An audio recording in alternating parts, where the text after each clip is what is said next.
사위에 이어 이제는 맞선생 얘기까지 나오고 있습니다.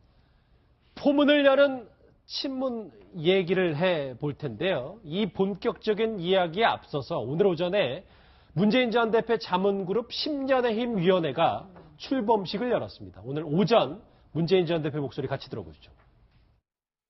우리가 해내야 하는 정권교체는 단순히 여야 간의 교체에 그치는 것이 아닙니다. 무너진 나라를 새로 일으켜 세우는 것입니다. 저는 그것을 임진왜란 때 이순신 장군이 하셨던 말씀, 제조산하라는 말로 표현했습니다. 무너진 나라를 바로 일으켜 세울 수 있도록 그렇게 힘을 모아 주시기를 부탁드립니다. 말 한마디 한마디를 점점 꾹꾹 씹어서 하는 게 느껴지긴 하는데, 근데 오늘 할 얘기는 저 얘기가 아니라 유정근 의원님. 이게 어제 저희 노무현 전 대통령 사위가 안희정 지사를 공격했던 얘기를 한창 했었는데 오늘은 맛 칼럼니스트인 황교익 씨가 또 세게 얘기했어요. 그러게요. 이 황교익 씨 원래 맛깔스럽게 그 맛에 대한 이야기를 전달하는 그런 맛 칼럼니스트인데 오늘은 아주 좀 흥분하셨습니다. 보니까 이 사건부터 제가 좀 설명을 드릴게요. 며칠 전에 있었던 일입니다. 이제 그 문재인 전 대표가 어떤 일정에서 원래 이제 기자들이 많이 붙지 않습니까? 기자들이 그 현장을 따라갈 때는 굉장히 많은 기자들이 붙어요. 지금 저 당시 화면이에요. 그렇죠.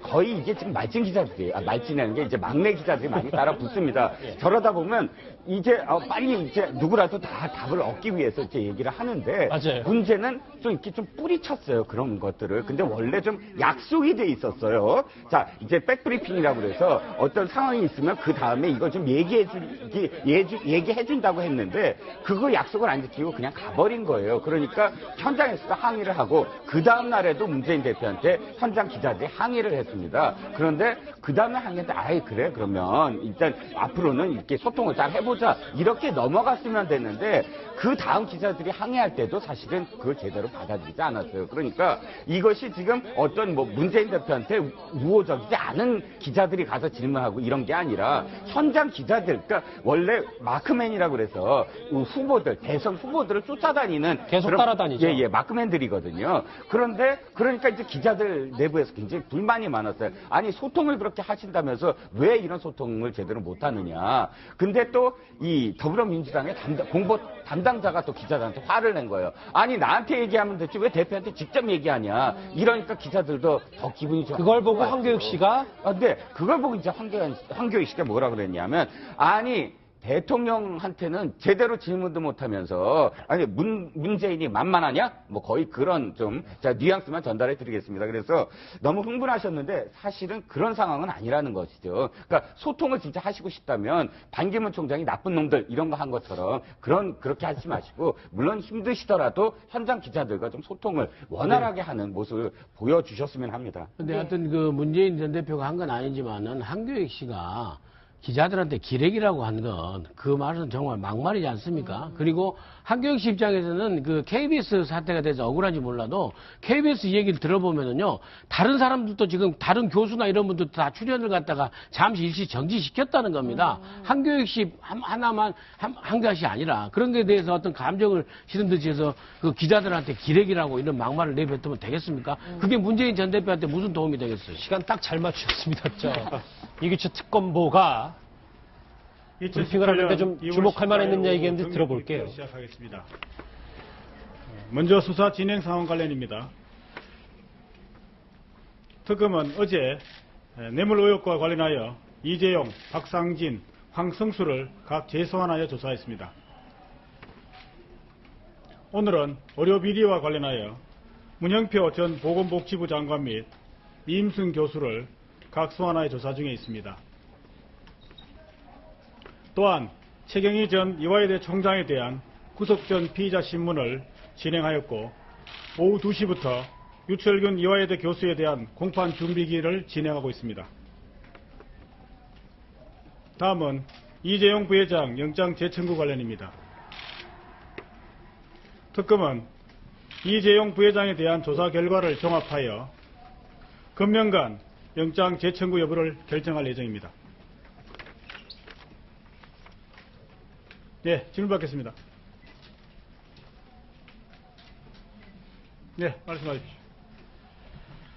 예, 중앙일보 정준우입니다. 대통령 대면조사 접촉과 관련해서 일정 진행이 지금 어떻게 되고 있는지 설명 부탁드립니다. 예, 대통령 그 대면 조사와 관련해서는 그 현재 특검에서 적절한 조치를 취하고 있으므로 여러분들에게 특별히 말씀드릴 사항이 있을 때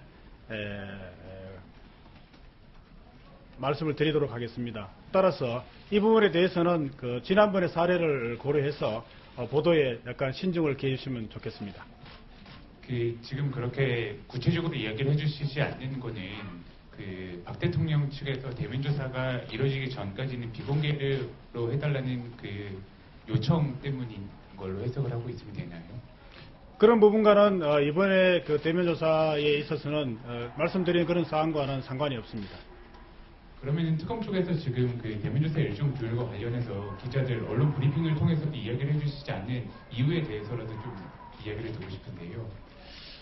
그 진행 상황에 대해서는 사실은 이제 그 일방적으로 진행되는 것이 아니고 사전 협의를 하다 보면 그 여러 가지 상황이 나올 수가 있습니다. 따라서 그런 부분들이 하나하나 이렇게 보도에 나가는 것 자체가 적절치 않고 또 그런 보도가 나가다 보면은 또 정확하지 않은 보도가 나갈 수 있어서 그런 그런 사항들이 모두 조율됐을 때 미리 정확하게 말씀을 드리는 것이 적절하다고 판단되어서 특검에서는 그런 원칙을 견지하고 있습니다. 예, 말씀하십시오. YTN 이종원입니다. 그러면 대면조사 관련해서 지난번과 비슷한 방식으로 조율이 시작됐다라고 이해하면 되는 건가요? 아니면은 조금 다른 방식인가요? 현재로서는 그 부분에서 대치동에서 이곳 다시 스튜디오로 돌아왔습니다. 두 가지 정도가 있는데 대면조사 관련해서는 아직 적절치 않다, 언급하기는 이르다라는 얘기가 이규철 특검부 입에서 나왔는데 그 전에 백선 변호사님, 네. 이재용 부회장과 관련해서 금명간에 재청구 여부를 결정하겠다. 빠르면 오늘이 될 수도 있는 겁니까? 그러니까 이게 어제 사실 뭐 언론에서는 뭐 구속영장 재청구 방식을 굳혔다 이런 얘기가 나왔는데 사실 어제 이재용 부회장을 불렀던 것은 사실상 영장을 재청구할 가능성이 높다라고 모든 이제 그 법조인들이 좀 생각을 했는데 이게 영장이 기각될 경우에 후폭풍이 감당하기가 좀 힘든 정도 수준이 됩니다. 이번에 재청구에서 만약에 기각된다면 그렇기 때문에 이 부분 관련해서 지금 안에 특검보들하고 내부 검사들 사이에서 아마도 이견이 좀 있지 않을까 개인적인 추측이 되고요.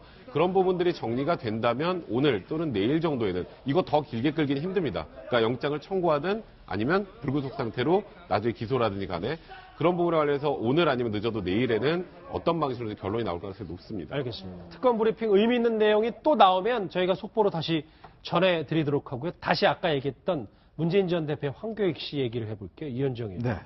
그러니까 아까 뭐 KBS 얘기도 위원장님이 잠깐 하셨는데 출연 금지, 황교익 씨 출연 금지와 문재인 전 대표 맞물리면서 이제 더 이렇게 좀 강해지는 것 같아요. 비난들이. 네, 그렇죠. 지금 이제 아마 문재인 전 대표의 측근들이 사실 이제 보면 문재인 전 대표를 적극적으로 이제 방어하고 있는 또 이제 적극적으로 공세하고 있는 이제 그런 모습들을 보이고 있는 것이죠.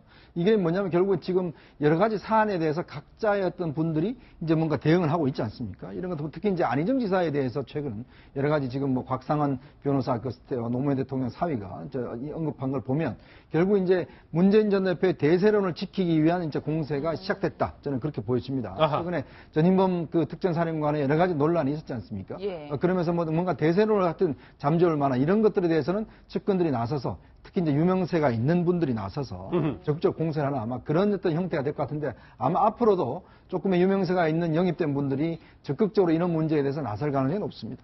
예, 실제로 민 원장님 안희정 지사에 대한 견제가 굉장한 게 함께 보실 텐데 사진이 공개됐어요. 그런데 누리꾼들 사이에서 저 사진이 굉장히 논란이 되고 있다고요. 예. 그래서 지금 그 이명박 대통령과 웃고 있는 사진이라 할까요? 아무튼 그런 사진을 내서 제가 생각할 적에는 그 안희정 지사에 대한 어떤 하여튼 그 반대편 쪽, 안희정 지사가 잘 나가면 안 되는 그런 반대편 쪽에서 이거는 검증 차원을 뛰어넘어서 안희정 지사의 흠집 내기, 더 나가면은 안희정 죽이기, 이런 수준으로 지금 계속 가고 있지 않느냐. 그래서 저런 게 사실은 대표적인 예가 바로 엊그저께 반기문 총장의 완전히 퇴주자 있지 않습니까? 예. 그 악마의 편집을 해서 날려버리는. 저런 것도 그러니까 변호사님 가짜 뉴스의 일종이라는 겁니다. 가짜 뉴스는 아니죠. 가짜 뉴스는 아닌데, 아무튼 그 이명박 대통령이 야권하고는 안 맞는 그런 그 상황인데, 안희정 지사가 이명박 대통령하고 아주 친근하게 모이는 모습을 보임으로써 그래 보이네요. 안희정 지사가 아주 흠집을 내는 그러면서 야권 지지자들에게 보십시오. 안희정 지사는 저렇게 합니다라고 하는 그런 그 어떤 의도를 갖고 있지 않나 이렇게. 대통령이 지금 그 저 충남 순방을 하는데 충남지사가 앞장서서 브리핑하는 사진을 놓고 그것을 친하다고 한다는 건 그건 예. 진짜 안 되는 거죠. 그러니까 조금 있으면 또 나올 게 뭐냐면 아마 박근혜 대통령 충남도청 청사 그때 기공식 할 때 그때 안희정 지사가 이제 그 박 대통령을 굉장히 깍듯하게 모셨거든요. 의전을 했겠죠. 아마 곧 사진이 나올 겁니다. 그런 사진이 나오면서 점점 안희정 지사는 이명박, 박근혜 정권과 관계되어 있다. 이런 이미지를 주기 위한 이제 작전들이 시작. 왜냐? 이제 오늘부터 경선, 선거인단 모집이 시작이 됐어요. 이제 그런 걸 보면 지금 26일부터 본격적인 경선이 시작돼서 호남부터 시작되지 않습니까? 이제 견제가 시작될 지금부터는 수밖에 없다. 시작돼요. 왜냐하면 지금부터는 바로 이제 표가 생명이기 때문에 지금부터 아마 안희정 죽이기가 본격적으로 시작이 된 것 같습니다. 문재인, 안희정 이 두 사람의 이제 거친 견제 얘기까지 해봤습니다. 정리를 좀 해볼게요. 여러분은 지금 뉴스특급과 함께하고 계십니다.